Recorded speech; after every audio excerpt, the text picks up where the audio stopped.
দুদিনের সফরে Russia president Vladimir Putin এখন ভারতে। স্থানীয় সময় বৃহস্পতিবার সন্ধ্যায় বিমানবন্দরে ভারতের প্রধানমন্ত্রী নরেন্দ্র মোদী তাকে স্বাগত জানান। সেখানে পুতিনকে আলিঙ্গন করেন মোদী। আজ দিল্লির হায়দ্রাবাদে হাউসে দুজন শীর্ষ বৈঠকে মিলিত হবেন। এ সময় দ্বিপক্ষীয় সহযোগিতা সংক্রান্ত একাধিক চুক্তি হবে।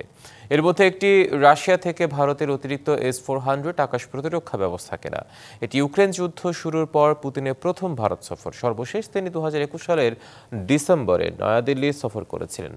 পুতিন নরেন্দ্র মোদীর সঙ্গে বৈঠকের পাশাপাশি 23তম রাশিয়া ভারত বার্ষিক সম্মেলনে অংশ নেবেন। এর আগে 2018 সালে 5টি S-400 ইউনিট কেনার জন্য ভারত $5 বিলিয়ন চুক্তি করেছিল।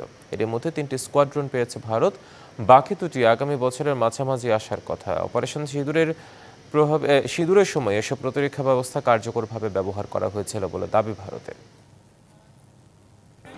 নতুন এবং ফিরে আসা গ্রাহকদের জন্য নগদে চলছে ক্যাশব্যাক সহ প্রতিদিন হাজারো উপহার জেতার সুযোগ। হবে আশা আর ফেরা, সারপ্রাইজ সেরা।